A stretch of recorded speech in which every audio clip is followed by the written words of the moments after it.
Marriage is not 50%, 50%, like you do 50%, I do 50%. That's like what most people think, right? No, it's 100%, I give 100%, you give 100%, and then you're gonna have an amazing marriage if you're both giving 100%.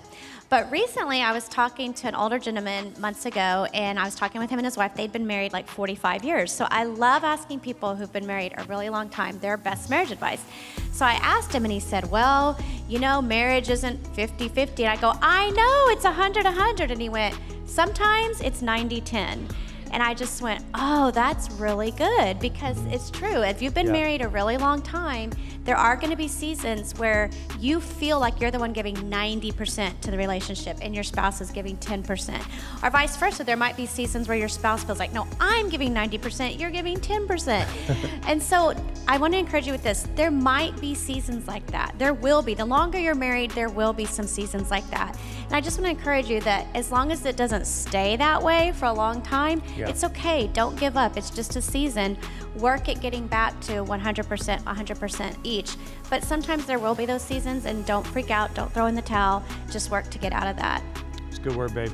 I think some of the best marriage advice I've ever heard was that if you're in a fight with your spouse over something that maybe kind of an ongoing issue you have not been able to resolve, it's a good thing to stop and think about if you had a third party neutral person in the room with you.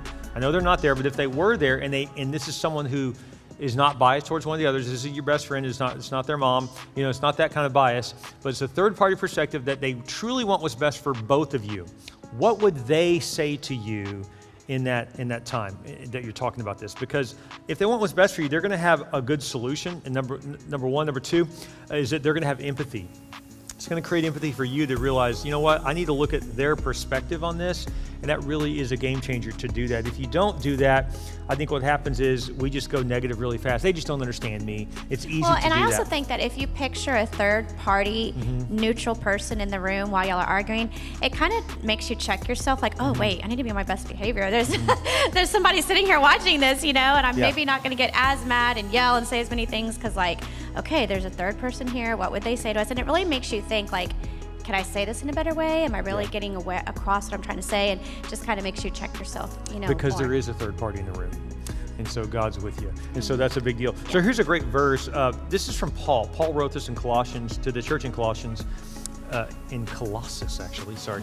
He wrote this, he said, I want you to know how much I have agonized for you. I love that word agonize. That means he didn't just look at their perspective, he felt their perspective. I think a lot of the times what stops us in an argument is that we may think we understand their perspective, but do you feel it? Do you feel what they're feeling?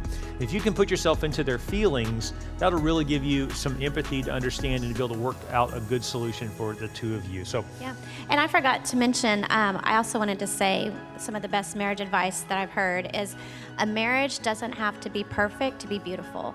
And I think, unfortunately, in today's day and age with social media, we see all these marriages on social media and we're like, oh, look how perfect their marriage is. Look how perfect their marriage is. But I mean, the grass can always look greener when it's fake, okay? I mean, some people are just posting fake stuff and you kind of just want to say, hey, could you at least block the people that know you in real life, you know, if you're going to do that? Right. It's so true. But I just wanted to encourage you with that. It doesn't have to be perfect to be beautiful. It can still be beautiful. And one of the other little tips I was going to add in this is to say, sometimes in marriage, you can get on this loop in your head, this negative loop where you're like, well, now they didn't do this. Well, no, oh gosh, they did that again. Well, that's so annoying. And you just get in this little loop of all the things your spouse is doing that's annoying you, or that they didn't come through with again, or they didn't do this. So every week, write down a few things that you see your spouse do to invest in your relationship. Write them down every week, because then you're actively looking for it. And your mind starts a new loop, a positive loop, like, oh, look what they did. Oh, that was so sweet that they did this. Oh my gosh. And that starts to outweigh the negative loop so that you're not just always on this negative hunt, like, again, they didn't do this, but it's like, oh, I appreciate you did that and you did this. And so write down a few things, intentionally look for things that they're doing to invest in the relationship.